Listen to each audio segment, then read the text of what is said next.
Hello, welcome back to RAILstuff.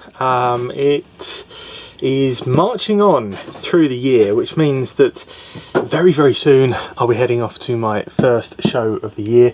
In fact, it is next week. I'm off to Model Rail Scotland, so if you're going to be there, come say hello. Come get your scenic bits and pieces from me there. Now, you will notice that not a lot has happened with the shed, but fear not, because there will be progress this week on the shed, and the shed video part 2 will be out to go along with that. But my reason for wanting to speak to you today is I've bought myself a present. It's not very often that I will do that, but there was some Christmas money, and I thought I fancied my first ever airbrush. If I can get it in shot for you. Not very well, but there you go. So this is the Expo AB605 Super Detail Airbrush set. This is not the most expensive airbrush that you can get on the market, that's for sure. I would definitely suggest that this one is more for beginners, but that's exactly what I am. I'm a beginner. So I thought I'd go with this one rather than spending too much on something a bit crazy to get started with. So in this video we are going to have a look at this and some of the other bits that I've got to go along with it. So first things first, we're going to have a look inside this box. So let's just open it up. So pretty normal cardboard box, but inside you can immediately see that there is a bubble wrapped metal storage box.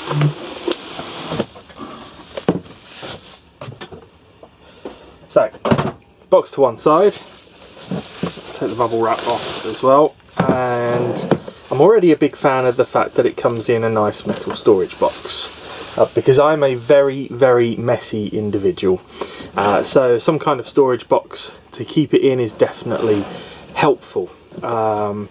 You know, we're not talking ultra premium quality storage box, but it's metal, it's solid, it's going to keep my airbrush all in one place, so happy with that. Let's open it up and have a look inside. So, foam protection on top and around the equipment inside as well. Some instructions. I think these are pretty basic instructions, but that's fine. We'll figure it out from there. Now, things do seem to have moved and got a little bit squashed in the foam here, because it's not exactly hard foam. This is a bit squidgy, but again, does the trick of keeping it safe. First things first, this is the compressor unit. So this is an all-in-one kit, so rather than needing a full-size air compressor with air lines and things like that, this is just a standalone mini compressor. So again, it's not going to be a super ultra high quality airbrush, but should do the trick for what I want to use it for. It's got spiky rubber feet on the bottom to help stop it from moving around, but still gives it enough to vibrate without moving, so nice little detail there.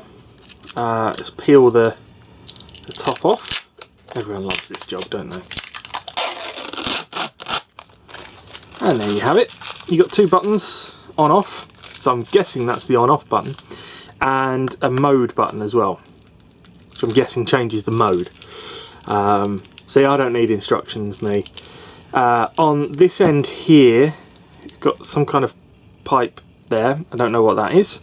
And here is where I assume the line for the airbrush will go in, and then obviously there's the power input as well. And on the subject of power, just a fairly standard power block that comes with it. Just looking, it's 12 volt. 12 volt power blocks are always handy. Then you've got the air line itself. So one of those ends is going to screw onto there, and the other end onto the airbrush. And then we get onto the airbrush piece itself. Now, this is again not like ultra professional quality, but I mean, I haven't really held many airbrushes before, but this feels good. It's got a good weight to it. It's certainly not poor quality. The spray action button on top feels nice. It's a gravity feed, so that means that the paint is put in at the top and gravity feeds it to the air that comes out the front there. I'm assuming this screws off then. This is. Okay, so maybe you do need to read the instructions, but we'll figure that out at some point. I believe at the back here, if I can show you there, this dial helps vary the amount of air going through and therefore the amount of paint that's going through as well. So all in all, it's got a really nice feel to it, yeah, I think that looks okay. Something else in here as well. So there's a little bag here. It's got some kind of tool and a little pipette type thing as well. So again, I'm sure the instructions will help us understand exactly what all of that is for. But for now, good start. Everything's present and correct, and looks okay to me. So I'm going to pop that back inside there. In a future video, I'm actually going to try using it for the first time, and you can get to watch me make mistakes. Because this video isn't, this channel isn't just about how-tos of stuff that I know what to do. It's also about learning together. So we'll do that in a later video.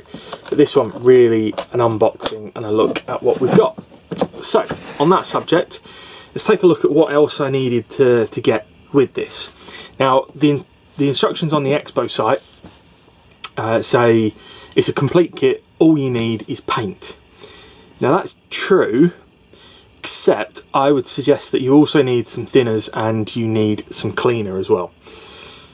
Then you're set up. But first of all, on the paint side of things, I got myself a MIG Ammo Railway Fast Method paint set. This comes with 1, 2, 3, 4, 5, 6 different colours in bottles. So this is acrylic colours. So one of the things I like about MIG Ammo is that pretty much everything is acrylic based. So much lower odour, easier to work with as well. In my mind, that's my opinion. So this is what you get inside. Dropper bottles with MIG Ammo acrylic paint. And you get earth, dust, matte black, old rust, medium rust, and rust tracks. Which I thought, for railway modelling purposes, was a pretty good base set for me to start with. So that's the Railway Fast Method paint set, MIG 7471 if you must know, available on RAILstuff.com. Oh, as is the airbrush itself, you can get both of those things on there. Now, I got myself a bottle of MIG acrylic thinners. Again, we've got acrylic thinners on RAILstuff. It's actually the Hitaka one that I've got in stock at the minute. Because actually the Hitaka is a slightly better value for money. It's just that I happen to be getting this from Expo and they don't do the Hitaka. I get that through another distributor, so therefore I picked up a MIG Ammo one instead. Yeah, the Hitaka one is a slightly bigger bottle, so you get a bit more bang for your buck. But I should be using the MIG Ammo acrylic thinner on my airbrush journey. And then I needed a cleaner as well, so I got the MIG Ammo cleaner, of course. This is their very general cleaner. So this is the MIG 2001, and you can use this for cleaning brushes, but also for cleaning out airbrushes. And this is one thing that I'm absolutely determined to keep on top of, is keeping the airbrush clean.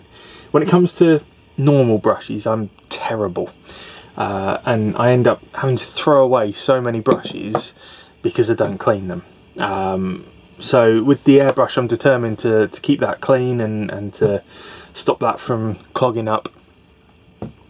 And really, that's all I needed to get started. Now, of course, some people will say, well, you should have a spray booth, you should have this, and you should have that.